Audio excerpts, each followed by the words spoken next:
BTW bagi yang bingung tentang siapa Master Lancer, ada di video part 1ku gitu kan. Tapi nanti ada penjelasan lain yang lebih detail ya. Aku jelasin nanti pas udah sampai episode klimaksnya. Kita lanjut ke alurnya dulu gitu. Keesokan harinya, Rin dan Shiro ke tempat Ilya yang berada di tengah-tengah hutan. Rin mengatakan bahwa identitas asli Berserker adalah Herakles. Singkatnya, dia itu pahlawan agung di masa lalu dalam mitologi Yunani. Sewaktu Herakles masih hidup, dia adalah pahlawan terbesar dari Yunani dan diangkat menjadi dewa pada saat itu. Sedangkan identitas Caster adalah Medea. Dia penyihir di masa lalu dan hidup di zaman yang sama kayak Herakles. Singkatnya, Medea bener-bener membenci pahlawan agung walaupun Medea sendiri itu masih keturunan dari pahlawan ya. Maka itu udah pasti Caster nanti bakalan menunggu-nunggu kedatangan Berserker. Rin tahu ini karena waktu itu dia diceritain sama Archer guys. Lalu Rin merasakan ada sesuatu di sana dan dia menyuruh Shiro buat maju bentar ya, buat ngetes doang gitu kan.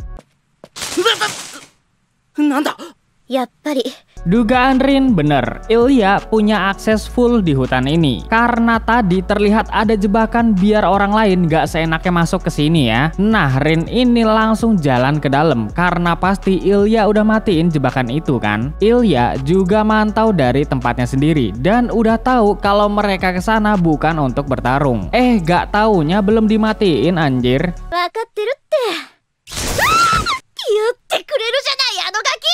Rin dikerjain sama bocil ya. Kemudian Ilya menyuruh dua pelayannya untuk menuntun mereka ke kastil ini. Lalu ketika mereka akan keluar, tiba-tiba ada hawa keberadaan musuh. Dan ternyata itu adalah Shinji sekaligus servannya yaitu Gilgamesh. Ingat ya dari yang ku jelasin di part sebelumnya teman, Shinji itu nggak punya mantra perintah. Jadi Gilgamesh masih mewujudkan keinginannya sendiri sekaligus master aslinya, yaitu mengambil jantung Ilya yang menjadi sebagian kecil laser grill atau wadah. Nah, dua pelayan Ilya nggak akan membiarkan Ilya mati begitu aja karena dia adalah pencapaian terbesar di keluarga Ainsburn. Tapi sayangnya mereka berdua dengan gampang dikalahkan oleh Gilgamesh.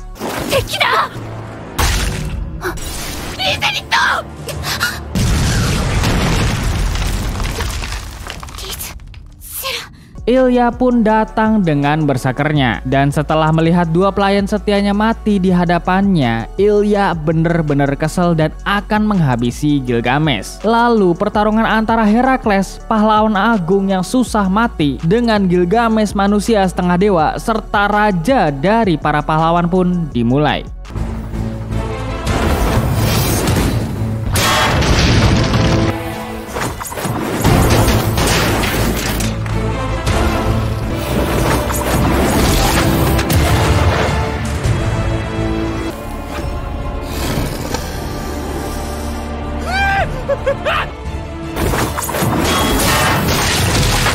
Herakles masih bisa hidup karena ini belum sampai batas kematiannya guys. Sedangkan Gilgamesh sangat-sangatlah benci dengan Herakles karena dulu dia pernah menginginkan keabadian untuk melihat para manusia di tiap zaman. Tapi itu gak bisa dia capai dan akhirnya Gilgamesh mati bersama dengan kenangan manis beserta pahitnya masa yang telah dia lalui. Kemudian pertarungan mereka pun dilanjutkan. Rin dan juga Shiro udah sampai di dalam kastil itu ya. Nah, Rin ini mengatakan kalau terjadi sesuatu, Shiro jangan bertindak gegabah. Cukup diam dan perhatiin aja.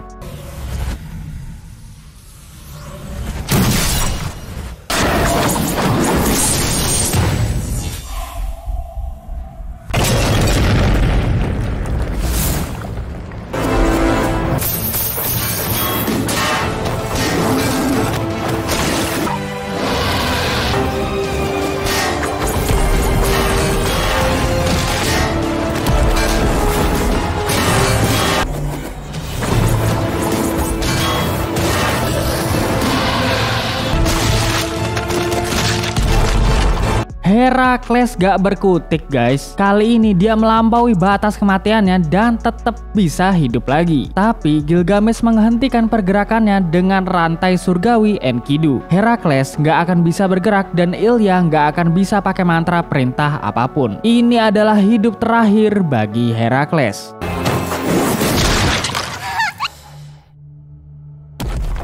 Setelah Herakles mati, Gilgamesh segera membunuh Ilya dengan sadis banget guys. Sumpah di sini tuh aku nggak tega ngeliatnya ya. Sedangkan Shiro yang dari tadi melihat ini bener-bener dendam dengan perbuatan Gilgamesh. Nah tiba-tiba suatu hal mengejutkan pun terjadi ketika Ilya udah bener-bener mati terkapar di depan Gilgamesh.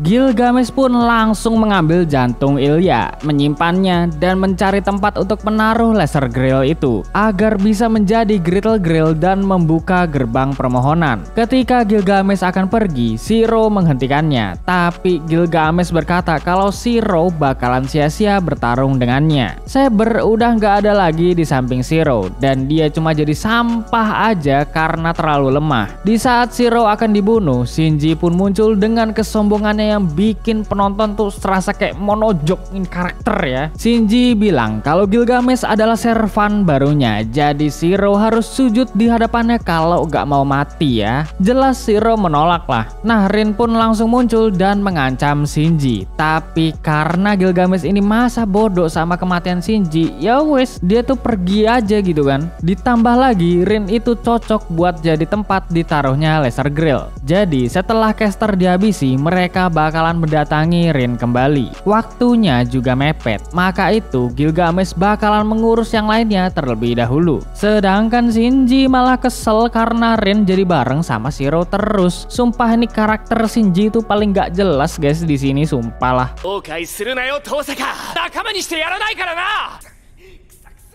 Setelah itu, mayat Ilya pun dikuburkan di halaman kastilnya. Shiro bener-bener shock karena dia tuh gak bisa apa-apa buat menyelamatkan Ilya. Rin yang melihat Shiro ini bener-bener muak ya. Dia gak tahu apa yang sebenarnya terjadi di masa lalu Shiro. Rin ingin Shiro menceritakannya dengan detail. Lalu Shiro mengatakan kalau dia itu cuma diselamatin sama Kirisugu aja. Dan sebelum diselamatkan itu, Shiro cuma berjalan mencari tempat untuk keluar dari kejadian perang Holy Grail keempat. Nah selama dia berjalan, Shiro bener-bener mengabaikan orang-orang yang masih bisa selamat di sekitarnya. Shiro ini dulunya lebih memilih keselamatannya sendiri. Lalu di saat Shiro udah mulai lemes dan mau pingsan, disitulah Kiritsugu menolongnya dengan ucapan syukurnya karena masih ada orang yang selamat dari kejadian tersebut. Nah dari sinilah Shiro mulai ingin menyelamatkan orang lain apapun caranya dan memberikan kebahagiaan kepada orang lain. Walau itu bukan untuk dirinya sendiri, seenggaknya itu bisa menjadi penembusan dosa atas rasa bersalahnya Shiro yang menelantarkan orang-orang asing di sekitarnya waktu itu. Jelas Rin ini makin marah dan makin gak paham sama pemikiran Shiro ya. Di dalam kehidupan, tiap batin manusia pasti berpikir untuk mentingin diri sendiri saat keadaan yang susah. Jadi Shiro tuh gak perlu sampai sengotot itu buat menyelamatkan orang lain, karena ini tuh adalah sifat alamiah manusia. Kalau misalnya dia begitu terus, Shiro gak akan tahu gimana rasanya bahagia demi diri sendiri. Nah Shiro ini gak mempermasalahkan itu ya. Dia juga udah mulai paham kalau ini keinginan mustahil dan juga konyol. Tapi Shiro gak punya keinginan lain selain menyelamatkan dan membahagiakan orang lain. Shiro juga berterima kasih karena Rin selalu mengkhawatirkan sifatnya Shiro yang goblok ini ya. Wah Rin langsung gak bisa jawab apa-apa lagi ya. Dan Rin mengatakan kalau dia bakalan membantu Shiro selamanya sampai dia paham sekaligus dapat jawaban pasti tentang keinginannya tersebut.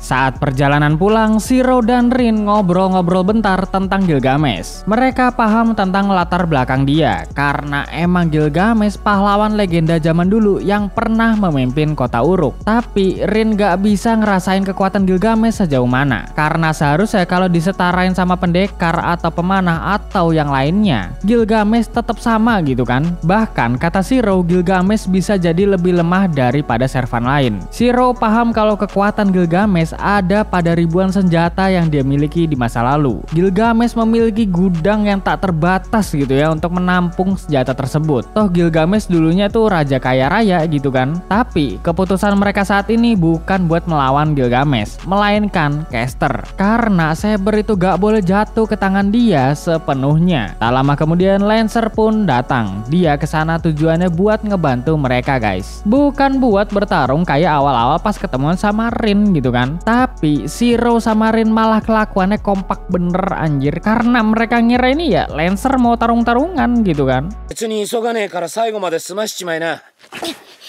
待て待て。つけるから先に森に走って。俺が食い止める。遠坂は距離を取ってくれ。遠坂走れ。何？お、もう終わりか？ Lancer ini santai banget ya nanggepin mereka guys. Nah tapi Shiro dan Rin ya tetap was-was aja gitu. Lalu Lancer mengatakan kalau cuma mereka berdua doang bakal kesusahan ngelawan Caster. Untuk sekarang mendingan mereka bekerja sama dulu sama Lancer. Toh dia juga nganggur gitu kan gara-gara kena kejadian yang gak enak sama master aslinya dari awal perang. Master barunya Lancer juga menyuruhnya buat kerja sama bareng orang lain biar Caster bisa cepet-cepet dikalahin. Nah, Lancer sengaja mau milih Shiro dan Rin karena kalau dia kerja sama bareng si Gilgamesh ya percuma aja. Tujuan dia lebih ke wujudin keinginannya sendiri karena emang dia itu udah dapat sebagian kecil dari Lesser Grill ya. Jadi tinggal ngebuka gerbangnya aja gitu guys. Dan juga Gilgamesh itu egois kan. Lancer juga dari awal udah tertarik sama sosok Rin gara-gara dia itu cerdik dan pinter buat bertarung ya. Kemampuan sihirnya juga luar biasa. Lalu Rin dan Shiro pun setuju dengan kemauan Lancer. Tapi Shiro punya satu syarat. Selama kita bertiga bekerja sama, jangan pernah Lancer buat coba-coba deketin Rin. Dan juga jangan merebut Rin dari Shiro. Lo jelas Lancer itu ketawa lah. Dia sekarang paham kalau Shiro ini emang cinta matinya itu sama Rin gitu kan. Toh maksudnya Lancer itu juga nggak sampai ke situ. Lancer ngiranya Shiro itu bakalan nanya identitas Master Lancer tuh siapa. Ternyata syarat tentang Rin itu jauh lebih penting ya. いやいいねお嬢ちゃん。坊主あんたにぞっこんじゃないか。なんだよ悪いか。言っとくけど遠坂はやらないからな。なるほどなるほど。